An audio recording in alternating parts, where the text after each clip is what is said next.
कि आज के वीडियो में बात करते हैं भाई सावन का महीना है और सावन के महीने में सखी सहेलियाँ चाट पकौड़ी घूमना घामना बाजार शॉपिंग हा हा ही और भाई उसके बाद ये सब हा हा ही शादी के बाद हो तो कहाँ हो मायके में। यस, और मायके में अगर आपकी वो सहेलियाँ भी हो तो मज़ा ही आ जाए, है ना। चलो आज इसके ऊपर गप्पे मारते हैं जी। हम बात करें सावन के महीने की। तो अभी सावन का महीना मैं बात करती हूँ बचपन की। त्यौहार तो बहुत सारे होते हैं, हमारे यहाँ कुछ मनते थे और अभी तो मतलब यहाँ पर तो गिनती पूछो ही मत कि क्या मनता है, मतलब कम से कम। जो याद आ रहा है वो मैं बात करती हूँ तीज का। तीज पर मम्मी को बहुत शौक़ था और हमारे मोहल्ले में वो बल्लियाँ पापा लोग ना बल्लियाँ गड़वा कर उस पे बड़ा झूला लगवाते थे और वो हम वेट करते थे कब वो झूला लगेगा। और मम्मी जो है मेरी नई फ़्रॉक सिलवाती थी और हरी चूड़ियाँ और वो सब खाना पीना मौज मस्ती हा हा ही। तो वो झूले पे बैठना वो था। और अकेली बहन थी तो ऐसा कोई ज़्यादा नहीं था। मेरी उम्र की आई थिंक लड़कियाँ भी नहीं थी उधर, हाँ लड़कियाँ भी नहीं थी, पर अपने आप में जितना मज़ा कर सकती थी वो करी। वो था तीज का। और राखी आती है, भाई बहनों का त्यौहार, खाना पीने में घेवर। और या पास में मामा जी मामी जी रहते थे पास के शहर में, तो कभी कभी वो स्कूटर पे आते थे, वो घेवर बेचते थे। ये तो बचपन का मतलब हम बात करें सावन के महीने की, यही था। उसके बाद एक्चुअली बचपन का ही ख़त्म करते हैं। बचपन में दूसरा होता था नानी के घर की विज़िट, क्योंकि इंडिया में समर की छुट्टियाँ मतलब अलग मंथ्स होते हैं। अभी तो मैं भूल गई, मई जून होता है कि अप्रैल मई होता है।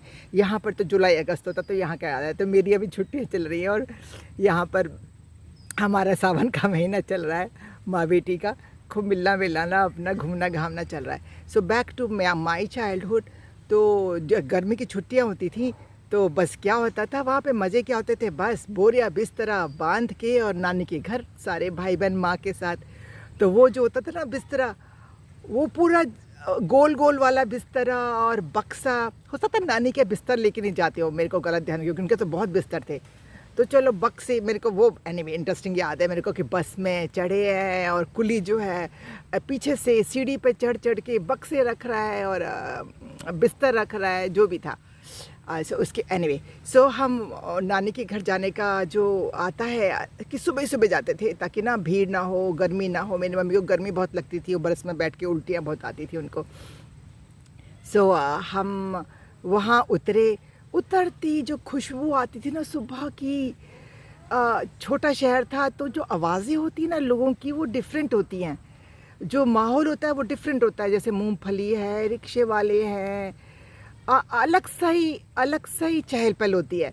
तो रिक्शे वाले और सब, क्योंकि छोटी जगह में सब एक दूसरे को जानते हैं, बस बोल दिया भाई कहाँ जाना है, उन्होंने कहा हाँ बैठ लिया हम रिक्शे में और रिक्शा चल रहा है। मैं देख रही हूँ पहचानी, क्योंकि साल भर बाद जाते थे तो क्या याद है सब देखते देखते जा रहे हैं कि क्या कितना। उसके बाद भाई घर की गली आ गई। गली आते ही तो इतनी खुशी लगती थी, क्योंकि वहाँ पे हर साल जाते थे तो वो सब सहेलियों का खेलना कूदना मिलना जुलना, कि सामने का घर, ये घर वो घर, वो सहेली, वो सब याद आता था। और रिक्शा जा रहा है और घर के आगे पहुँचते जब रुकता था तो वहाँ से लेफ़्ट साइड से प्रेस की आवाज़ आती थी, क्योंकि नाना जी का प्रेस था, मामा जी प्रेस, तो वो प्रेस में छपाई की जो आवाज़ आती है वो खड़क खड़क। और राइट साइड में ऑफिस था और ऑफिस के उधर ही घर था, मतलब घर के आगे ही ऑफिस था और बहुत बहुत बड़ा घर। मेरे उसके बाद जैसे लोगों को दिखता था कि भाई आ गई भाई बेटी जी आ गई, मतलब मेरी माँ छोटी बहन दीदी आ गई करके, और आवाज़ें लगती थी जगदीश, मेरे को अभी तक याद है उसका नाम। ओके जाओ सामान उठाओ, हमारा कोई काम है, हमारा काम था रिक्शे से उतरो। राजा रानी की जैसे बड़ा सा गेट जैसे दिखाते ना जयपुर में महलों में, इतना बड़ा नहीं पर हाँ काफ़ी बड़ा है, और उसी तरह का होता था। तो उसको हम उसमें एंटर करने का ही मज़ा अलग है। हम जाते थे, फिर गली, घर के अंदर के एंट्रेंस से एक गली जैसे होती है, राइट साइड में टॉयलेट्स होते थे और लेफ़्ट साइड में मालूम नहीं क्या होता था, जो भी है वहाँ से वॉक करके हम गए हैं। जब तक तो अंदर खबर ही पहुँच जाती थी, कोई ना कोई भाग के बता देता होगा कि हम लोग आए हैं। और मिस्रानी जी फटाफट थाली रेडी रखती थी हल्दी के पानी की और पैर धोने के लिए, और फिर एक एक करके हम सबके पैर धुलते थे। फिर मम्मी उसमें पैसे डालती थी और मामी जी वेलकम करती थी, और जो जो भी लोग बच्चे होते थे गले वाले मिलते थे, बहुत अच्छा लगता था। तो ये तो मैंने बताया कि जब हम पहुंचते थे। उसके बाद कज़िन थी मेरी 1 साल छोटी बस, तो हम लोगों का बस क्या होता था, गुड़िया गुड्डों के कपड़े बनाना। तो प्रेस में से कोई होता हुआ कपड़े, जो एक कोठरी थी उसमें कपड़े पड़े रहते छोटे छोटे पीसे, तो वहाँ से मैं छाँट छाँट के सुंदर सुंदर प्रिंट निकालती थी और उनसे गुड़िया के कपड़े बनाती थी। यही हमारा काम था समर का। और जब मैं अकेली होती थी तो जिस रूम में हम सोते थे वहाँ विंडो पर बैठना ही मेरा पास टाइम था, क्योंकि विंडो के उधर कुम्हार थे। तो ये भी एक अलग खुशबू थी हर समर की। कुम्हार, धुआं होता था फिर भी वो अलग माहौल। बैठ के वॉच करती थी, वो चक्के घुमा रहा है घुमा रहा है घुमा रहा है घुमा रहा है, कुल्हड़ बना रहा है, कैसे हाथ को डाल रहा है, गोल किया गोल किया गोल किया, कुल्हड़ को फिर काटा उसने, फिर रखा उसने, फिर दोबारा थोपा मारा, फिर उसने घुमाया घुमाया घुमाया घुमाया, फिर उसको घुमा घुमा के हाथों को कैसे अंगूठे से ऐसे ऐसे करके उसने, और उसके बाद कुल्हड़ बन गया, उसको फिर धागे से काटा, फिर उसको साइड में रख दिया।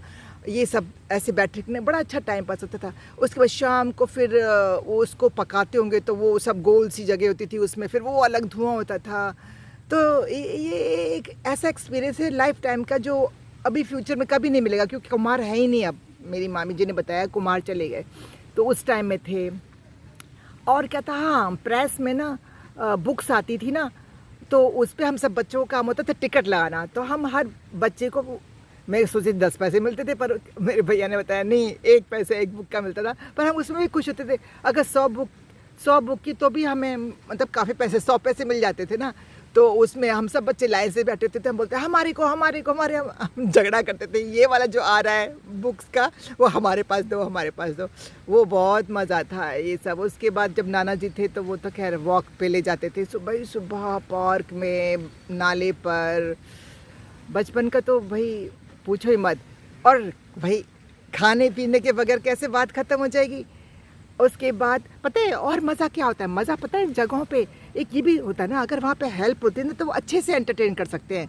सो उसके लिए वो ये ना, तो वहाँ पे मिसरानियाँ थी, सब हेल्पर थे, धोबी आ रहा है और ग्रॉसरी करने वाला आ रहा है, लिस्ट बन रही है, अच्छा भाई क्या खाओगे बच्चों, ये ढेर सारे आम आ रहे हैं बाल्टियों में पानी में पड़े रहते हैं, फिर ये क्या होता है टपका आम, ये चूसा आम, और ये दशहरी आम, पता नहीं कौन कौन से आम।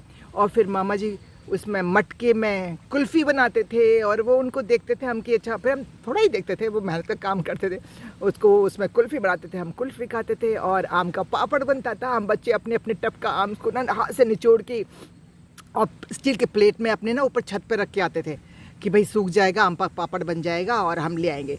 तो कभी कभी हमें मिल जाता था, और कभी मेरे को याद है, मेरे भाई ने बताया कि वो कभी कभी हमारे छोटे मामा जी खाए थे, वो अनमेरिड थे, वो हम लोग के यहाँ पापड़ खा जाते थे।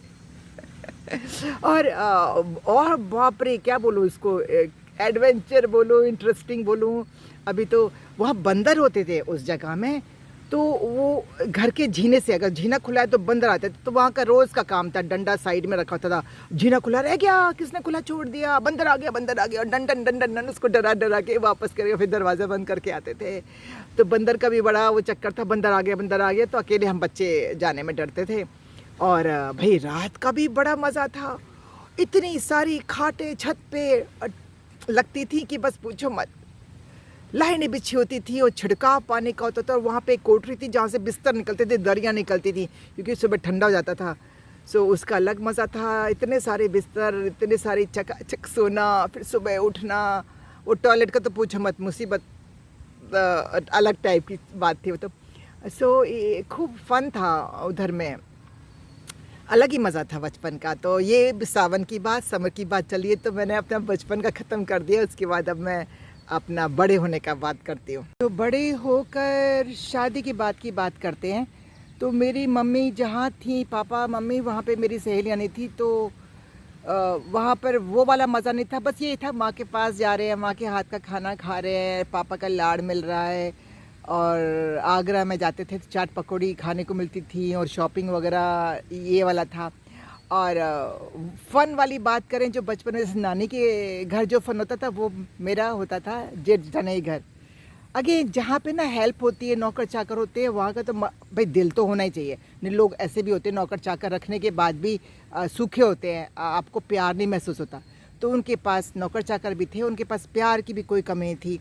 वहाँ जाने में भी मज़ा आता था क्योंकि नौकर चाकर थे, गाड़ी थी, तो वहाँ पहुँचते ही बस ये होता था, अच्छा भाई क्या खाओगे? हम बड़ों बड़ों से पूछा जाता था, बच्चों से पूछा जाता था।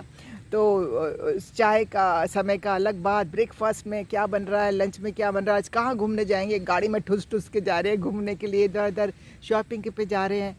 तो वो भी एक तो वो है, जैसे कोई होता है ना कि किसी को मायके में मज़ा आता है, किसी को ससुराल में भी मज़ा आता है। तो मेन बात मैं क्या कर रही हूँ कि ना, जब जहाँ प्यार मोहब्बत होती है और लोग आपको फील होए कि आपको लोग प्यार करते हैं और आपकी पूछ होती है, आपको खाना पीना, देखो खाने पीने के बगैर तो मज़ा नहीं है, चाहे सूखी रोटी खिलाओ, प्यार से खिलाओ, उसकी बात अलग होती है।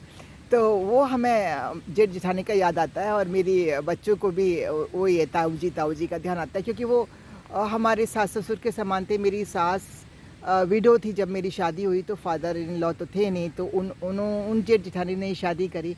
तो वो नेचर की भी बहुत अच्छे थे, उन्होंने सबका किया, मतलब सभी लोगों को मज़ा आता था। नंदों को भी मेरी वहीं पर हमारा ना अड्डा जमता था। शादियों को भी हम लोग ना लुक फॉरवर्ड करते थे कि अच्छा शादी है, मज़ा आएगा, क्योंकि ना वही गप्पे लग रही हैं, हाई हो रही है, रात को जगह खाना पीना हो रहा है, नाच गाना हो रहा है, और क्या चाहिए, है ना।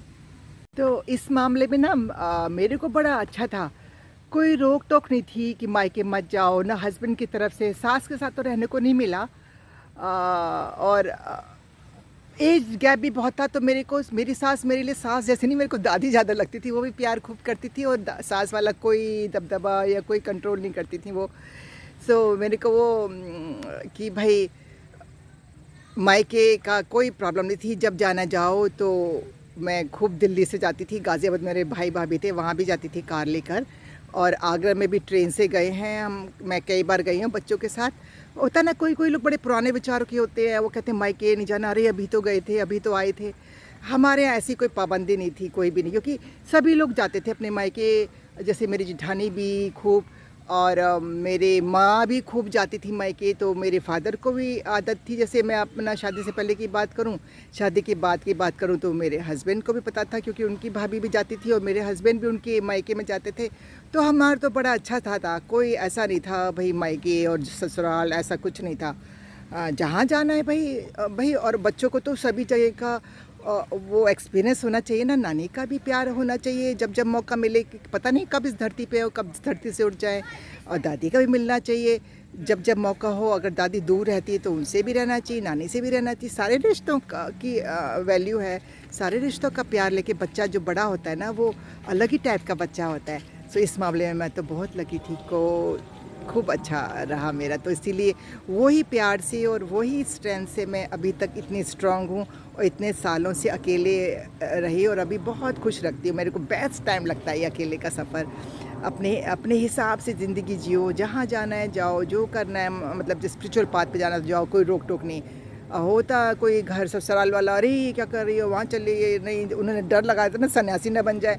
मेरे लिए किसी को डर नहीं है, सन्यासी बन जाऊँ तो नहीं बन जाऊँ तो बहुत बढ़िया है, बहुत बढ़िया है। तो आई थिंक आज का वीडियो, सावन का वीडियो यहीं समाप्त करते हैं। जिस मेरे को थॉट आया था कि भाई अरे त्यौहार आ रहे हैं, राखी आ रही है और छुट्टियां चल रही थी ना, और मेरा जैसे कुछ प्रोग्राम बन जाते हैं बेटी के साथ, तो वो करके, और मेरे को ध्यान आया, तो मैंने कहा चलो इसी पे बात करते हैं और लोगों को उनके बचपन में पहुंचाते हैं, उनके मायके में पहुंचाते हैं। शादीशुदा लोगों को तो बहुत ही अच्छा लगेगा अपने मायके में पहुंच के। Okay bye.